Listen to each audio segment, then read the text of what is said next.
Welcome to our prayer journey with my daily devotion. For those who have looked in, you know that we are on the book of Job and going through a devotion, mostly chapter by chapter. And what you really need to do if you don't know is just go and look at the story of Job's life on a video or go to the book of Job and read it for yourself. But if you go through a video of Job, you see his life was tormented. He, because he was a righteous man, was used as an example to teach Satan and man a lesson. And he was left to the devices of Satan up to a point. And Satan has attacked him, afflicted him, taken his family, taken a lot of his health away. And he's sitting in the dust, and his three friends come to console him, and they weep with him. But before they can say anything, Job goes on complaining. You know, if you're in a hospital, if you're sick or you're depressed, people want to visit you to encourage you and to help you. And if you go on and just complain and complain, they don't want to be there either. And perhaps they won't come back. And I can understand why these guys got off on a bad start when they tried to console Job, because they went quickly from comforting him to condemning him. But maybe this is part of the reason here. Job is sitting in the dirt, and his life is on a downward spiral. And this is what he says in verse 3:3. Let the day perish wherein I've been born. And I'm skipping verses here so you can see how he went on. In verse 3:11, why didn't I die from the womb? Why didn't I give up the spirit when it was my mother bore me?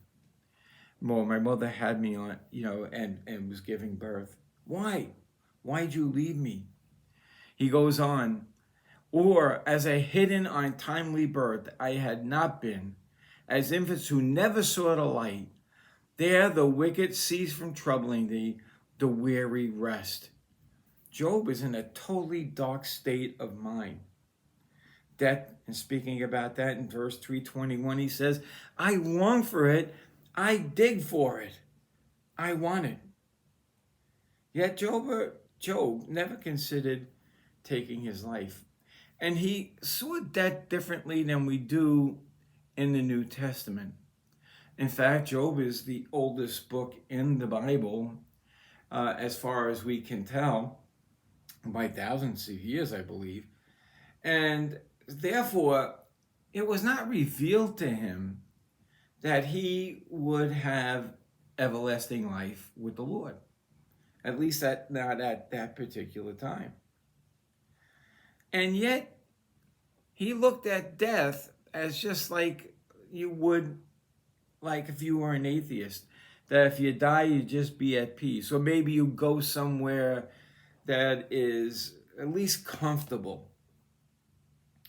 That's an amazing fact, because Job, during this whole depressed state that he is in, never cursed God and denied him and said, that's it, I'm dying, I want nothing to do with you, you forsake me. Yet he had no promise of heaven, at least that he knew of. So why did he not do that? Because he had a relationship with God. He loved God and could not fathom. Could you imagine the frustration of this man? He could not fathom that God would let him and leave him in this particular state. Yet he still trusted and loved God. And another place we saw, he said, the Lord giveth and the Lord taketh away. This is an amazing thing. So when we say we visit somebody who's being afflicted, we should probably listen more than we talk. And if asked for advice, we should give it.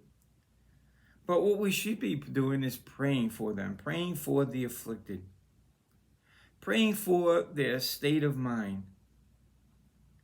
And pray, more importantly, that God would give them a vision of what their life could be once they come through this dark tunnel.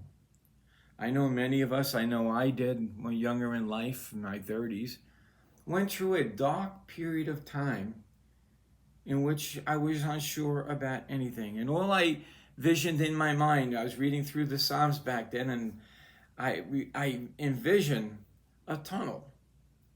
And I could see a light at that end of the tunnel, and I just journeyed down that tunnel. Let us pray for those who are in trouble, who are afflicted, who are saying, woe is me, as Job. Because woe is me step can be short or long. But the longer it is, the more depressing and the more difficult to get out of. Give them the vision. Pray for that vision and give them a vision that their life can be better in the end. So until next time, may Jesus increase as we decrease.